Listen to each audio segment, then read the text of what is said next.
Hello guys, this is 40splishsplash and welcome to another video on my channel. First off, I want to say thanks to Activision Nordic that have sent me Sekiro Shadows Die Twice.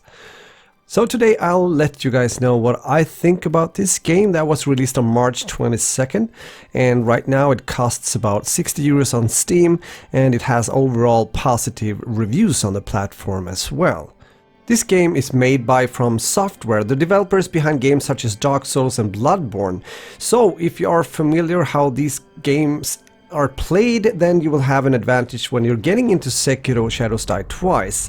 Also here, the learning curve is quite steep and sometimes unforgiving, forcing you to become better if you don't want to end up starting all over again at an earlier save point. And believe me, there's not so many of these save points and they can be far back in the storyline, so let's be careful out there.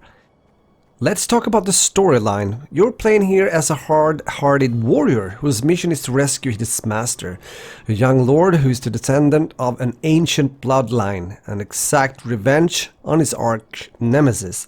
You are the one-armed wolf, a disgraced and disfigured warrior rescued from the brink of death.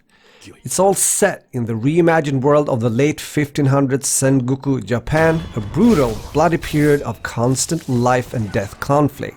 There's a part here now in the gameplay when you can see me getting into combat, and I wanted to play the same sequence twice so you can also see the beautiful differences and things that might occur when you are getting into these fights for a second or even a third time. That's also part of the brilliant combat system that I'm talking about here in the game. Since this game is made by FromSoftware, you might think that the combat techniques and strategy will be the same as former games, but they aren't. Sure, there's definitely similarities, but if you think that you'll have success only doing these hit and runs, you are mistaken. The best way in this game is to get up close and deflect all of the enemy's attacks while also landing attacks of your own. Here's a small tip for you also.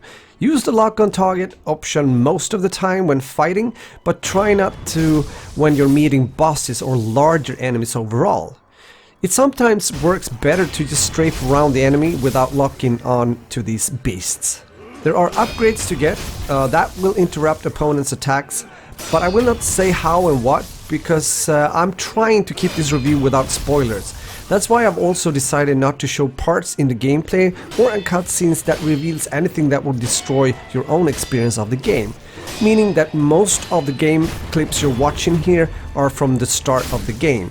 But my overall saying when it comes to the combat system is that it's smooth, although it takes time to master, but it's so rewarding when you land those death blows after breaking the enemy's posture and defense.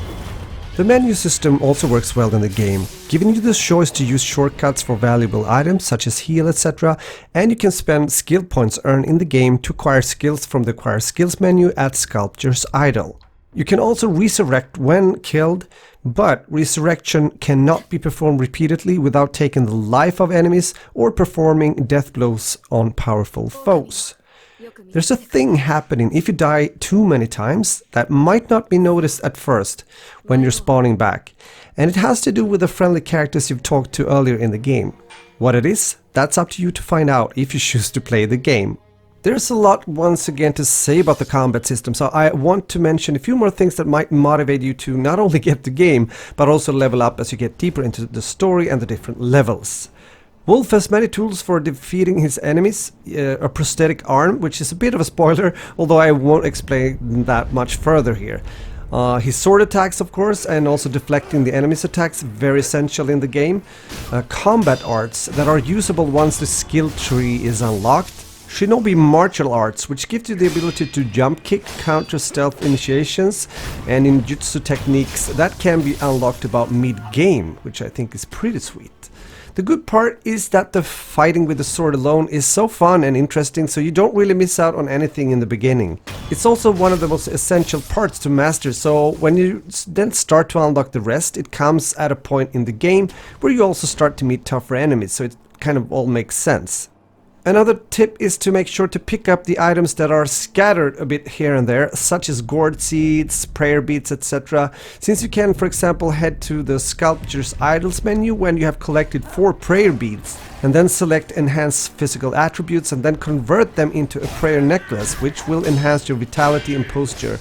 It was some time ago since I played a game such as Sekiro. Shadows died twice, but the combination of these intense and sometimes tough and hard enemies to defeat, the beautiful artwork and graphics along with an interesting storyline makes the game very attractive and should be on all gamers to playlist before the year is over if you're in for a gaming treat and a challenge as well. I'm having a hard time to think about anything that could be negative in the game. The only thing that you might already have seen here in the gameplay is a few moments in the game where the NPCs tend to get a bit stuck when initiating a fight, but it's very, very rare. The AI overall is good and will sometimes almost give you a headache until you figure out how to beat that particular enemy, since there are strategies and weapon techniques that works better on certain foes and bosses. I can therefore highly recommend this game to everyone, but if you're struggling with games that requires both good coordination, timing and a lot of patience, then you might think twice before you go out there and buy Sekiro Shadows Die Twice. I have yet not finished the game, and that I will do. I would also love to hear from you what you think about the game, or if it's a game that you will buy or not. As you've heard from me, I highly recommend it. I think it's a brilliant game, good looking and fun to play, although very challenging, so remember that, as I've said before. But I will give it a 9.3 out of 10. It's very close to a 10 for me, so that's my saying for now. And towards the end here, I will share a few moments with you which I call shitty way to die. It's 4 of them. I hope you will enjoy that. That's like a bonus here towards the end, because there might be a few moments where you will laugh yourself even though you are dying many times in a row trying to defeat certain enemies. Again, this was 40 Splish Splash, checking out Sekiro Shadows Die Twice. Be careful out there. See you soon again.